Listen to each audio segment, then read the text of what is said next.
संसद में 13 दिसंबर को सुरक्षा चूक और घुसपैठ का मामला सामने आया। मामले में 6 लोगों को आरोपी बनाया गया। 5 आरोपी पुलिस की गिरफ्त में हैं।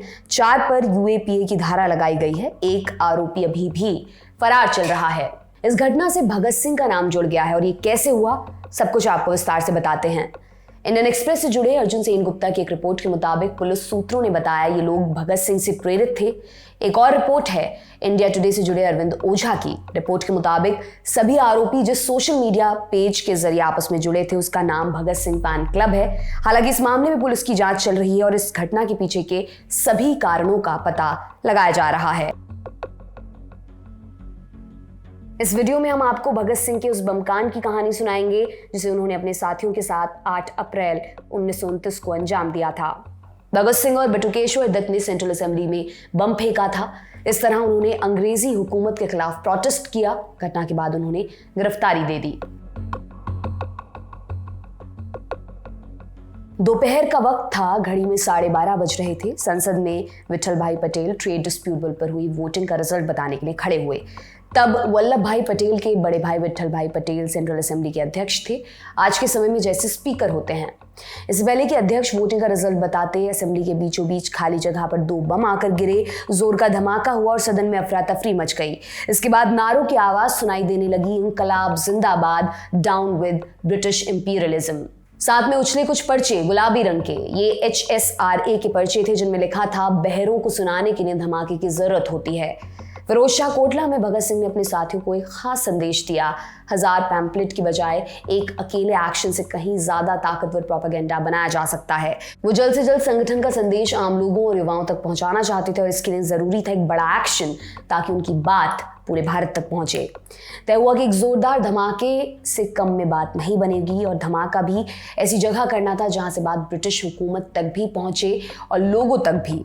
आगरा में हींग की मंडी के पास एक पुराने मकान की रेकी की गई। जगह मुफीद थी। फणींद्र नाथ घोष और कमलनाथ तिवारी कलकत्ता से केमिकल और बम बनाने के सामान लेकर पहुंचे। काम शुरू हुआ और 1 महीने में सबको काम सिखा दिया गया। झांसी के जंगलों में बम टेस्ट किए गए। हींग की मंडी में एक मीटिंग रखी गई। HSRA के सब मेंबर्स मौजूद थे सिवाय सुखदेव के, जो उस समय लाहौर में थे। पहले प्लान बना कि साइमन कमीशन को निशाना बनाना चाहिए, लेकिन इतने लंबे ट्रैवल के लिए पैसे नहीं थे। फिर तय हुआ कि दिल्ली असेंबली में धमाका किया जाएगा। भगत सिंह ने अपना नाम सामने किया, लेकिन सांडर्स के मामले में पुलिस उनकी तलाश में थी, इसलिए सबने भगत सिंह के नाम से इनकार कर दिया। चंद्रशेखर आजाद HSRA के कमांडर थे और वो खास तौर पर भगत सिंह को भेजने के खिलाफ थे। आखिर में बटुकेश्वर दत्त और शिव वर्मा को इस काम के लिए चुना गया। जब सुखदेव को इस बारे में पता चला तो वो एकदम बिफर पड़े। बोले भगत सिंह को जाना चाहिए और कोई इस काम को सही से अंजाम दे ही नहीं सकता। भगत सिंह से बोले तू कायर है, एक लड़की के चक्कर में मरने से डर रहा है। इसके बाद भगत सिंह ने सुखदेव को एक चिट्ठी लिखी। फिर भगत सिंह ने HSRA की एक और मीटिंग बुलाई और जिद पे अड़ गए कि अब वही जाएंगे। अंत में तय हुआ कि भगत सिंह और बटुकेश्वर दत्त इस काम को अंजाम देंगे। 6 अप्रैल को दोनों एक बार असेंबली में गए ताकि वहां की रेकी कर सकें।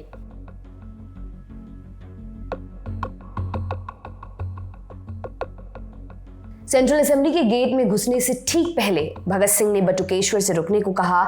उन्होंने अपने हाथ से घड़ी निकाली और जयदेव को पकड़ा दी। इसके बाद बटुकेश्वर भगत सिंह से कहते हैं चलो, लेकिन तभी भगत सिंह एक और बार ठहर जाते हैं। उनकी नजर जयदेव के जूतों पर पड़ती है। भगत सिंह अपने जूतों को देखते हैं, एकदम नए। उन्हें खास तौर पर पुलिस की नजर से बचने के लिए वेशभूषा के तौर पर खरीदा गया था। भगत जयदेव से कहते हैं जूते बदल लो, ये वैसे भी अब मेरे किसी काम नहीं आने वाले। अंदर जाकर भगत सिंह ने बंदूक निकालकर 2 गोलियां हवा में फायर की। मोतीलाल नेहरू, जिन्ना और मदन मोहन मालवीय भी उस दिन सदन में मौजूद थे। बम फेंकने के बाद दोनों जोर जोर से नारे लगाने लगे, इंकलाब जिंदाबाद।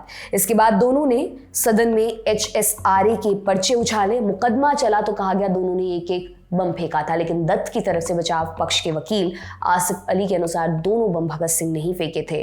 बटुकेश्वर दत्त ने मान लिया कि एक बम उन्होंने फेंका था, कारण कि वो भगत सिंह से अलग नहीं होना चाहते थे। इसके बाद दोनों को गिरफ्तार कर केस चलाया गया। भगत सिंह, सुखदेव और राजगुरु को फांसी की सजा सुनाई गई।